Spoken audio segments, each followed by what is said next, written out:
Bismillahirrahmanirrahim. Assalamualaikum warahmatullahi wabarakatuh. Halo teman-teman semua, selamat berjumpa kembali bersama saya Muhammad Ruli Saifuddin dalam pembelajaran matematika peminatan kelas 11. Kali ini kita akan membahas mengenai materi perbandingan trigonometri menggunakan segitiga. Nah, sebelum melakukan pembelajaran, alangkah baiknya teman-teman untuk subscribe, like, and share video ini ya. Pada pertemuan sebelumnya, kita sudah mengetahui perbandingan trigonometri menggunakan aturan segitiga. Kali ini kita akan membahas contoh soalnya. Contoh soalnya kita perhatikan. Misalkan ada sebuah segitiga. Nah, dengan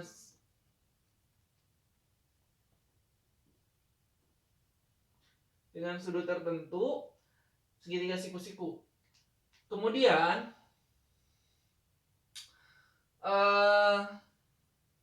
yang titik miringnya itu, sisi miringnya itu adalah yang di sini, di titik B. Berarti ini miring. Ini.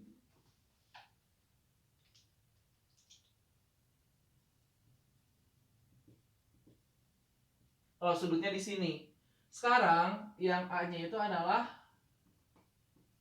depan, yang C-nya itu adalah sisi samping.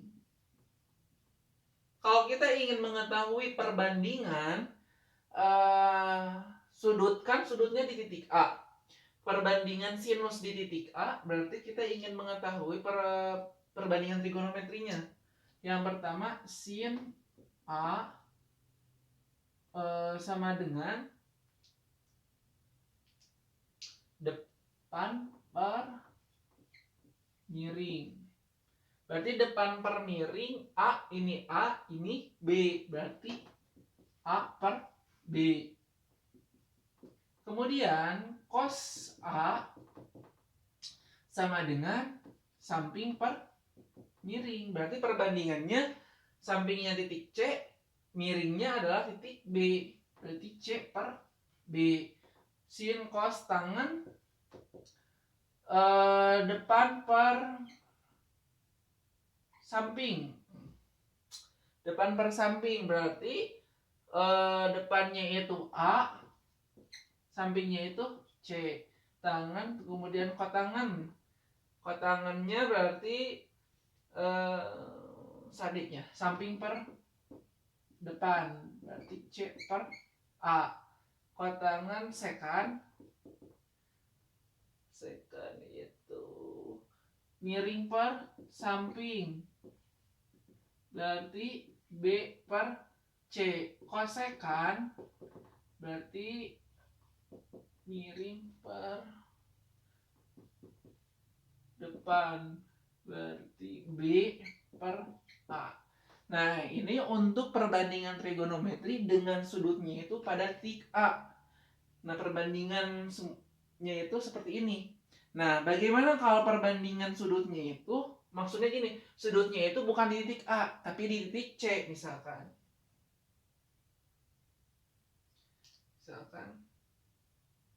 Di titik C.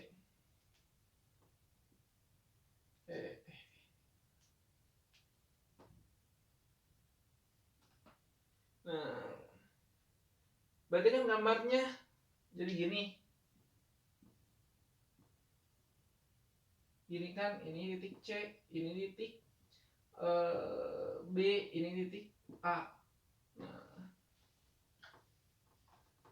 misalkan di titik C, titik B, sudutnya titik miringnya itu, sisi miringnya itu tetap, tapi yang berubah adalah yang titik A. Titik A itu sekarang menjadi titik samping. Kalau kita meninjau sudutnya itu pada titik C, sedangkan yang C-nya itu adalah sisi depan. Nah, berarti untuk perbandingan di titik C, depan per miringnya itu berarti C per B. Gitu. Untuk yang cosnya, cos C-nya berarti samping per miringnya itu A per A per B. Kemudian cos tangan C, berarti tangan C itu depan per samping, berarti C per A. Nah, untuk kotangan, kemudian sekan, kosekan, silakan kalian coba sendiri ya. Tinggal melanjutkan, kan ini udah ada penunjuknya. Untuk yang kotangan berarti samping per depan, ini untuk sekan miring bersamping, kosekan miring per depan. Tinggal memasukkan titik-titiknya atau A, B ataupun C gitu. Tergantung dari sisi miring, depan ataupun sampingnya. Oke, sekarang contoh soal yang kedua. Nah, tadi kan tidak ada angkanya. Misalkan saya kasih angkanya di tiap sisi miring dan sisi samping ataupun sisi depannya. Kita perhatikan, misalkan ada sebuah gambar segitiga siku-siku. Nah, kita tentukan dulu sisi miring sama sisi depan, kemudian sisi sampingnya, biar tidak pusing. Nah, ini 5 berarti titik miring, sisi miring, maaf. Ini angka 3 kalau sudutnya pada titik A. Ini 3 jadi sisi samping. Nah, sisi dekatnya berapa? Sisi dekatnya itu ditanyakan, tidak diketahui. Berarti ini dekatnya. Sisi dekatnya berapa? Nah, cara mencari sisi dekatnya kita gunakan teorema Pitagoras. Teorema Pitagoras itu yakni C kuadrat sama dengan A kuadrat dikurangi B kuadrat. Misalkan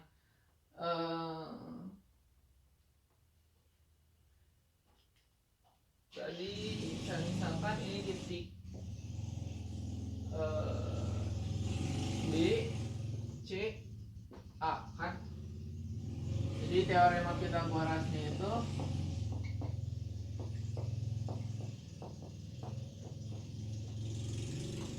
C kuadrat sama dengan akar dari, bukan C kuadrat, dari C sama dengan akar A kuadrat min B kuadrat.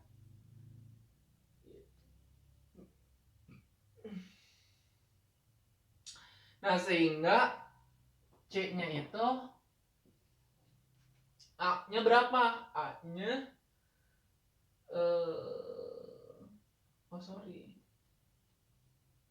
katanya kan A kan, berarti B kuadrat kurangi C kuadrat, B kuadrat kurangi C kuadrat, berarti A nya ini kan C.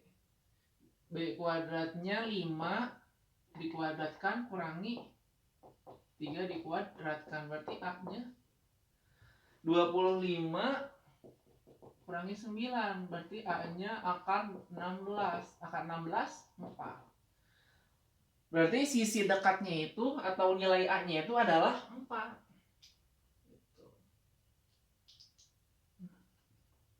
Sehingga untuk menentukan sin A kemudian sin B, sin A sin B, sin A kemudian cos A, sin cos tangan A, kotangan A, sin A depan per miring, berarti ini tuh bukan dekat ya, depan, maaf. Depan per miring berarti 4 per 5. Cos A berarti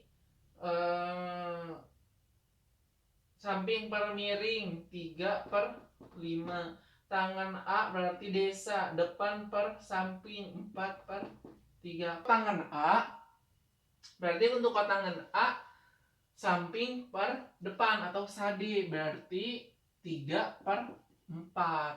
Nah, untuk sudutnya pada titik C, silakan kalian coba sendiri.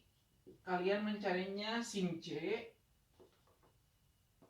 kemudian cos C, tangan C, kemudian kotangan C. Silakan kalian coba sendiri seperti contoh yang nomor 1 tadi.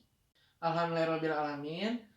Akhirnya materi yang saya sampaikan telah selesai. Mudah-mudahan bermanfaat bagi teman-teman sekalian, dan mohon maaf bila ada kesalahan. Billahi taufiq wal hidayah. Wassalamualaikum warahmatullahi wabarakatuh.